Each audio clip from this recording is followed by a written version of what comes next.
আপনারা? ওমা, আমাদের দেখে এরকম অবাক হচ্ছে কেন অনুভব? আমরা তো তোমার আত্মীয়, তাই না? আর তাছাড়া আত্মীয়র বিপদে আত্মীয়রা পাশে এসে দাঁড়াবে না, তা হয়? তোমাকে দেখতে এলাম। তাছাড়া তোমাদের বিয়ের খবরটা পেলাম, তো আমাদের তরফ থেকেও তো কিছু একটা উপহার তোমায় দিতে হয়, তাই এইটা এনেছি আশীর্বাদ স্বরূপ। আবার এইসব নিয়ে কেন? আপনারা চা কফি কিছু খাবেন? ও আনন্দী, প্লিজ একটু বোঝার চেষ্টা করো। হ্যাঁ, এটা একটা পেশেন্টের বাড়ি, আমরা এখানে চা কফি খেতে আসিনি। এখন কি চা কফি খেয়ে সৌজন্য দেখাবার সময়? সেটা একটা বড় দুর্ঘটনা হয়েছে, বেচারার এরকম অবস্থা। আহারে। আচ্ছা তুমি কি এখন যখন এই বাড়িতে বউ হয়ে গেছো, তখন বেসিক আদব কায়দাগুলো একটু শেখার চেষ্টা করো প্লিজ। ছাড়ো না, কাকে কি বলছো তুমি? ও যেখান থেকে এসে সেখানে আদব কায়দার কোনো বালাই আছে নাকি? হ্যাঁ, শিখে নিতে তো কোনো ক্ষতি নেই। দেখো, আমাদের বাড়ির মতন এই বাড়িরও একটা স্ট্যাটাস আছে। বিথি, তোমাকেই কিন্তু একটু একটু করে তৈরি করে নিতে হবে মেয়েটাকে। আনন্দের কোনো কিছু শেখার দরকার নেই, ও সবটা জানে। বাড়িতে কোনো অতিথি এলে তাকে কিভাবে আতিথেয়তা দেখাতে হয় সেটা আনন্দী খুব ভালো করে জানে। ইনফ্যাক্ট আমি তো বলবো আনন্দের মধ্যে ভদ্রতা বোধ একটু বেশিই আছে, কারণ বাড়িতে অনেক সময় এমন লোক আসে যারা কোনো ভদ্র কথা ডিজার্ভ করে না।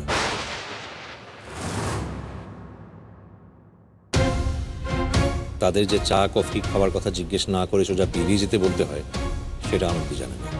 অনুভব, কি বলছিস এসব? বাদ দাও তো ওর কথা। বলছি একটু চাপ। না বিথিদি, থাক, ওর উপর রাগ করো না। আরে বাবা, আমরা অনুভবের মনের অবস্থাটা বুঝতে পারছি। বেচারা এখন পঙ্গু মানুষ, অসহায়। আরে বাবা, ওর ফ্রাস্ট্রেশন থেকে আমাদের সবার উপর রাগ দেখাচ্ছে। ওর মনে যে কি হচ্ছে আমরা কি বুঝতে পারছি বলো? প্লিজ দয়া করে অনুভবকে অসহায় বেচারা বলবেন না। কারুর সহায় হওয়ার ওর প্রয়োজনই নেই, ও নিজে সহায় হওয়ার যথেষ্ট। আজকে আপনারা এসেছেন তার জন্য অনেক ধন্যবাদ। আর একটা কথা বলে রাখি, অনুভব কিন্তু সারা জীবনের জন্য পঙ্গু। আসলে আপনারা অনেকদিন পরেই বাড়িতে এসেছেন, তো সব কথা জানেন না। অনুভব কিন্তু আগের থেকে অনেক অনেক ভালো আছে। ও খুব তাড়াতাড়ি আবার হাঁটাচলা করতেও পারে। তখন আপনারা এসে শুভেচ্ছা জানিয়ে যাবেন। আর যাওয়ার আগে চাটা খেয়ে যাবেন। অনুভবের ডিনারের টাইম হয়ে গেছে, ওকে আমি ঘরে নিয়ে যাচ্ছি। বাবা আনন্দী, আই মাস্ট সে, তোমাকে তো দেখে আমি অবাক হয়ে যাচ্ছি। হ্যাঁ, খুব অবাক হয়ে যাচ্ছি। তোমার এই রূপটা তো আগে দেখিনি। অবশ্য হ্যাঁ, তোমার তো আবার অনেক রূপ, এক এক সময় এক এক রূপের প্রকাশ করো। দেখেছো বিথিদি? হ্যাঁ, একটা middle class good for nothing মেয়ে কিরকম আস্তে আস্তে তোমাদের বাড়িতে ঢুকে গেল। শুধু তাই নয়, তোমার বাড়ির বউও হয়ে গেল। এলে মাছে বলতে হবে। না না না, তুমি এভাবে আনন্দীকে আন্ডার এস্টিমেট করো না। দেখো, ওরও তো একটা বিশাল স্যাক্রিফাইস আছে না? কত আর বয়স ওরও তো কত জীবনের চাহিদা রয়েছে, শখ আহ্লাদ রয়েছে। সেগুলো না করে এরকম একটা মানুষের সেবা তো করছে ও। হ্যাঁ, আসলে বড়লোক বাড়ির বউ হওয়ার স্বাদ ওর অনেক দিনই ছিল।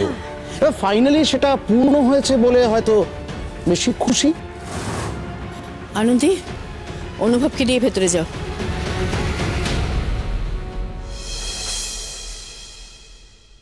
কৌশিকদা, অনিন্দিতা বৌদি, তোমাদের এখানে আসার যে উদ্দেশ্য ছিল সেটা যদি সফল হয়ে গিয়ে থাকে, তোমরা আসতে পারো।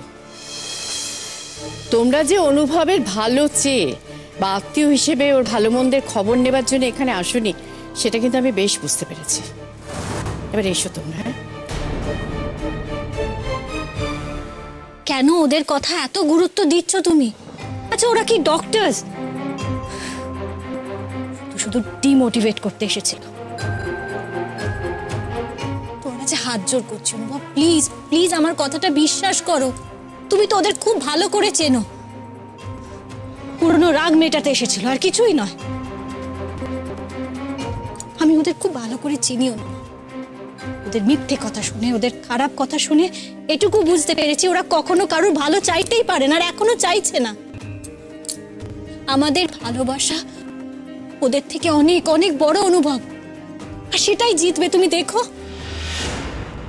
ওরা আমাকে কি বললো তা নিয়ে আমার রাগ নেই, কিন্তু তোমাকে যেভাবে ওরা কথা বলে গেল সেটা আমার। ধুর, ওদের কোনো কথা আমি আর ধরি না ওদের কথা।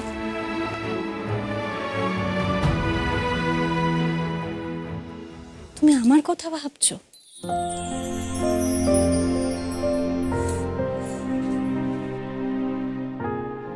আনন্দী, তোমার কথাই তো এবার আমায় ভাবতে হবে।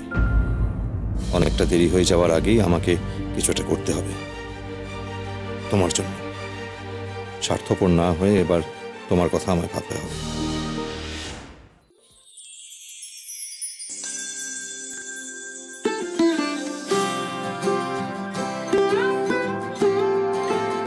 তুমি উঠে পড়েছো?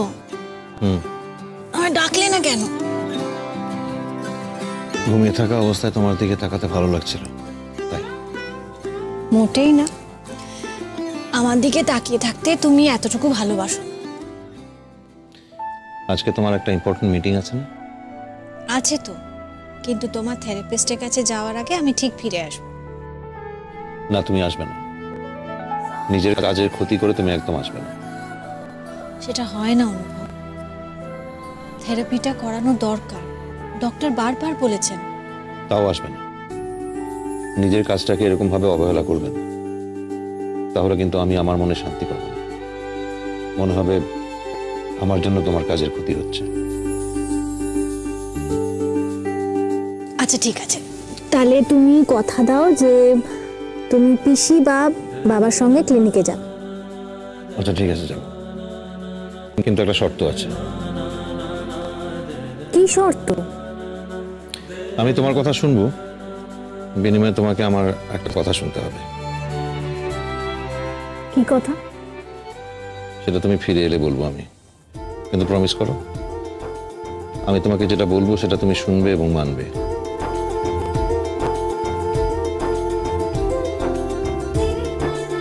কি কি বলবে তুমি? যখন বলার তখন বলবো। অনুভব প্লিজ, আমি টেনশন নিতে পারি না। ভুল কথা, তোমার মতো শান্তভাবে টেনশন নিতে আমি কাউকে দেখি। প্লিজ বলো না, কি কথা, প্লিজ বলো। সেটা তো সারপ্রাইজ। দেখো, তোমার কথা না শুনে আমি কোনো প্রমিস করব না। ঠিক আছে, তাহলে আমি যাবো না পিসিমণির সঙ্গে ফিজিওথেরাপিতে। আচ্ছা, আমার সঙ্গে কেন এরকম করছো তুমি? আচ্ছা, তুমি আমার বিশ্বাস করো না? তোমার থেকে বেশি বিশ্বাস আর কাউকে করতে দেখেছো তুমি? তাহলে প্রমিস করো। আচ্ছা প্রমিস, শুনবো তোমার কথা।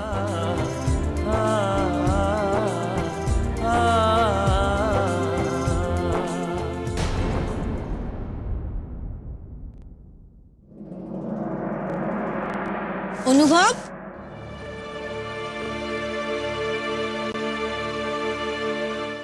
অনুভব গেল কোথায়? এতক্ষণে তো ক্লিনিক থেকে ফিরে আসার কথা, বাইরে ঘরেও নেই।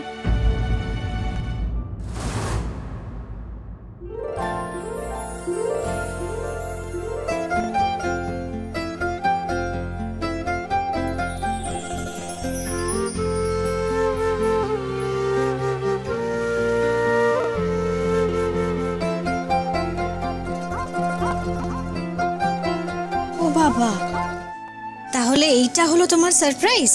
না, তোমার সারপ্রাইজের সঙ্গে মিলিয়ে এটা। আমার সারপ্রাইজটা কি সেটা বলো না। আজ তোমার সঙ্গে আমার ডেট। কি ব্যাপার ডাক্তারবাবু, আবার কি প্রপোজ করবে নাকি? সে জানতে পারবে। তুমি আগে তৈরি হয়ে নাও, আমি ওয়েট করছি। অনুভব, এটা কিন্তু ঠিক নয়। আজ তোমার সঙ্গে আমার ডেট।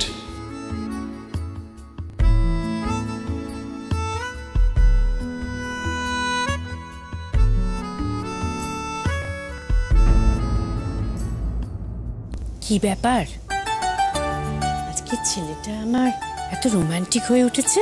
মোটেও রোমান্টিক নয়, ভয় পেয়েছে। আগের দিন গাড়ি নিয়ে ভয় দেখিয়েছিলাম না, ওই আমার রাগটা ঠান্ডা করানোর চেষ্টা করছে। কি বলছো তুমি? ভয় পেয়ে এসব করছে? আর নয় তো কি। কে জানে। ওরে বাবা, মিলিটাকে কি খাটান খাটিয়েছে। বেচারি বোধহয় নার্সিংই ভুলে গেছে। সারা দিন ধরে ওকে দিয়ে ডেকোরেশনের কাজ করিয়েছে। তোমার জন্যই একটু একটু করে বদলাচ্ছে আমার অনুভব। দেখো, তুমি ওকে একদিন আবার নিজের পায়ে দাঁড় করিয়ে দিতে পারবে। ব্যাস, শুধু এটুকুই চাই। তারপর যদি অনুভব বলে ও জীবন থেকে চলে যেতে, আমি চলে যাব, আমি ঝগড়া করব। মার খাবে যদি অনুভব এসব কথা বলে। ও তো মার খাবে, তুমি বললে তুমিও মার খাবে। যাও গিয়ে তৈরি হয়ে নাও। ডক্টর অনুভব মৈত্রের সঙ্গে ডেটে যেতে গেলে যেরকম ভাবে সাজাগোজা উচিত সেইভাবে সাজগোজ করবে, কেমন?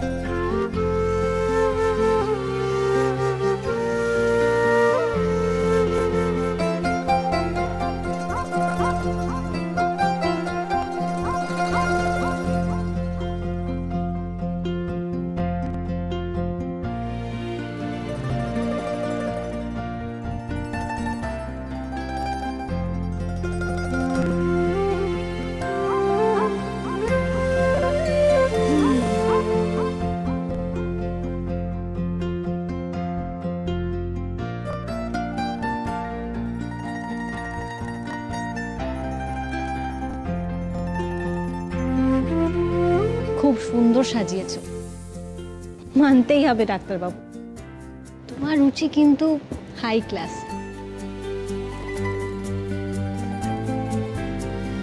কি হয়েছে অনুভব, তোমাকে এমন দেখাচ্ছে কেন? আনন্দী, তোমাকে কিছু কথা বলার আছে। সে কথাগুলো তোমাকে ভালোভাবে শুনতে হবে, আর কথা দিতে হবে কথাগুলো তুমি ভাববে।